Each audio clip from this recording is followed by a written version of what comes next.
The Chaos Blaster, Divine Ire Trickster, abuses damage conversion mechanics to unleash huge beams of destruction upon your foes. The reworked Trickster defensive nodes provide a large bonus to effective life and avoidance, and the energy leech nodes in the tree allow for Slayer-like recovery. At its core, Divine Ire is a spell that does physical damage, similar to Blade Vortex or Ethereal Knives. By default, 50% of Divine Ire's damage is converted to lightning, but this build uses the Fizz to Lightning support gem to convert the rest of the damage to lightning as well. This build takes the conversion a step further and converts a large amount of damage to chaos. We look for every source of non-chaos damage as extra chaos damage, including Harness the Void in the Trickster Ascendancy, and the Disintegrator staff from Uber Elder. Damage conversion in PoE is a very complex topic, and I recommend that you read all of the mechanics on the PoE wiki. But in short, non-chaos as extra chaos is a double-dipping mechanic, so first it applies to your physical damage and then to your lightning damage as well. For example, if you have 10% of non-chaos as extra chaos, and you hit for 100 physical damage, but all of it is converted to lightning, instead of adding just 10 extra chaos damage, you will add 20 extra chaos damage because the calculation is applied twice. Harness the Void provides a 5% proc chance to get 100% of non-chaos damage as extra chaos damage, but since our build converts Fizz to lightning, instead of just doing 100% more, it'll actually do about 200% more than a normal hit. If you combine this with the Master of Force node, which gives you a small chance to do double damage, you can end up with some pretty wild hits. The Disintegrator staff from Uber Elder will outperform any other combination of weapons and shields, but it comes with a huge downside. For each piece of Shaper or Elder gear that you have equipped, including the staff itself, you will have a chance to gain a siphoning charge whenever you use an ability. Siphoning charges grant about 3% more damage each, so they're very beneficial, but they also cause you to take physical damage over time if you used an ability recently. On the positive side, the constant degeneration means that you will always be leeching Energy Shield, and since we utilize the new Energy Leech support gem, we'll do approximately 20% more damage than if we were just sitting at full. The degen can be somewhat difficult to manage. Once you leech up to full, your leech effects are removed, but the degen effect is not. Also, the channeled effect from Divine Ire is generally not enough to out-heal the degen, only the unleashed beam. After you kill a pack of monsters, you may want to flame dash around the map. However, since this has a chance of refreshing your siphoning charges, it'll keep your degen going as well. I found it somewhat annoying to have to wait for the charges to fall off and then regenerate my energy shield before I could continue flame dashing around the map. All of my degen problems were solved when I found a Watcher's Eye with % maximum energy shield regenerated per second while affected by Discipline. Now, with 2 Shaper items, the degen is so minor that I don't even notice it. It's more of an annoyance than a real problem. I was able to kill Uber Elder deathless before I got that Watcher's Eye without mitigating the degen at all. In short, I would not recommend using the Disintegrator if you're uncomfortable with the degen mechanics or are new to the game. Using a shield will provide up to 1,000 or so more energy shield, but you'll do about 20% less damage. Should be more than enough to do all the content in the game, but just really a matter of preference. The reworked Trickster Ascendancy provides a ton of new defensive layers. Ghost Dance and Escape Artist will be at the core of every Trickster build that uses energy shield. Since the Chaos Blaster Trickster uses Chaos Inoculation, he only has 1 life and all of his effective life pool comes from energy shield.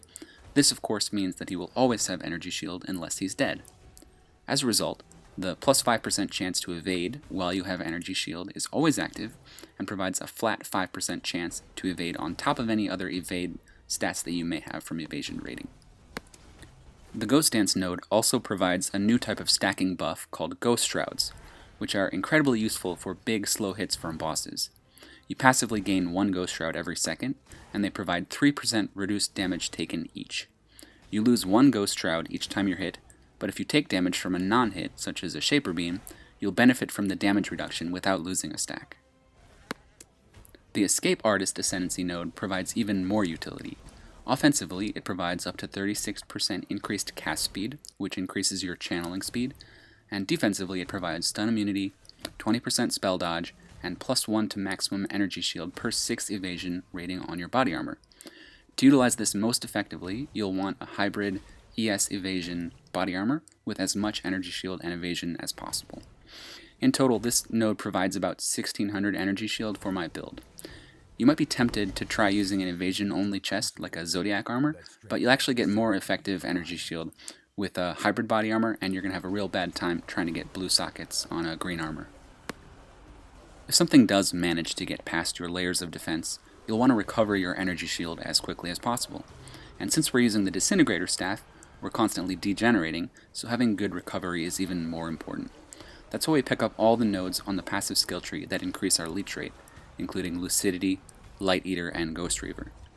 This can be increased even further by using the Soul of Aracali Pantheon power, which provides 50% increased energy shield recovery rate if you stop taking damage over time recently. And since we use a cast while damage taken with Immortal Call setup, that will temporarily stop the degen and kick in that increased energy shield recovery rate buff. Speaking of Pantheons, I definitely use Aracali for bossing, but I stick to the Brine King for mapping, because when you lose your Ghost Shrouds, it's very easy to get chain stunned, and then you can't channel, can't leech, and die. So stick with Brine King for mapping. Here's a somewhat quick overview of the gear that I'm using in order of importance. So start off with a rare Sadist Garb with high energy shield and evasion.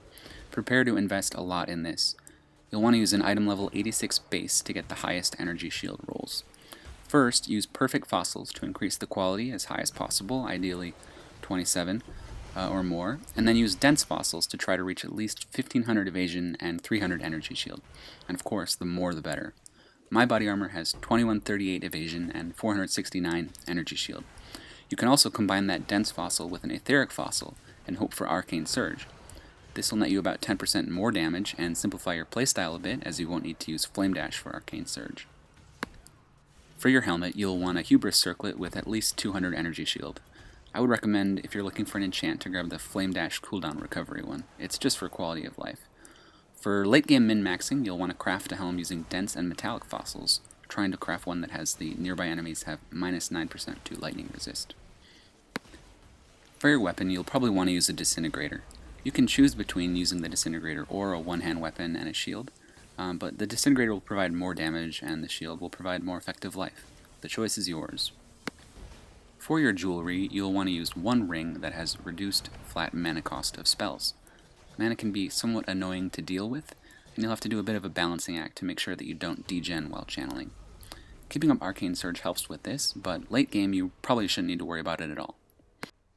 For your other ring, I highly recommend that you use Dream Fragments. It provides Chill and Freeze immunity. Since Chill and Freeze thresholds are based on life, not including energy shield, and CI characters only have one life, you will get frozen for max duration whenever any monster hits you with cold damage, pretty much.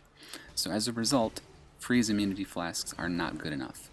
You could also find boots with the Cannot Be Frozen affix, and then that would free up your ring slot.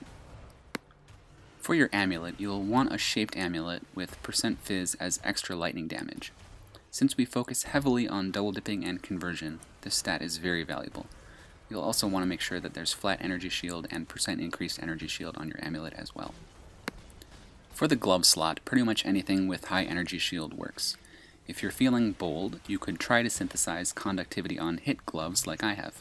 This isn't really the time or the place to get into the mechanics of the synthesizer, but as you can see, it's possible, and this craft cost me about 2 Exalted Orbs. I would say that I was very lucky, and I don't think I'd be able to do it again.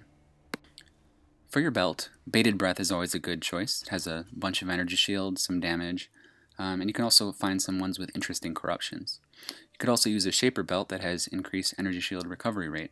Up to you. Rainbow Stride is another good, easy choice for boots. They have decent energy shield, resist, and movement speed. There are a lot of better options, but I would focus on upgrading the other pieces before trying to min-max the boots. So a quick note about flasks. The first one is generally a utility flask. If it's a no mana regen map, then I'll use a mana map. If it's another map, I'll use like a sulfur map just for increased damage. If you're not concerned about bleeding or mana, Sorrow of the Divine is a good choice because it gives you a little bit of life regeneration. Second one, I used Sin's Rebirth. The blind is great, removes ignite, also adds physical as extra chaos damage.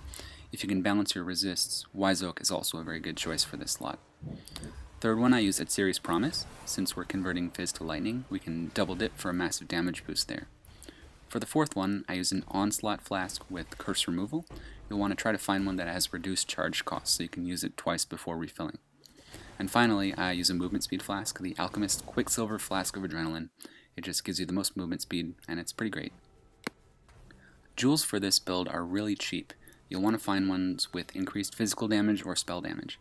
Increased lightning damage will be a lot less effective than physical damage due to the lack of double dipping. A gem like this one here was on sale for 2 chaos, and it provides me with 5% more damage in Path of Building. There are tons like this that will provide about 40% total increased physical damage. If you look for jewels with energy shield, there'll be quite a bit more, so I didn't. I feel that I have enough energy shield without needing it on my jewels.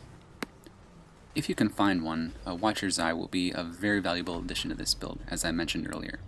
I managed to hit the jackpot, and I bought one with % of maximum energy shield regenerated per second while affected by Discipline, and also lightning penetration while affected by Wrath.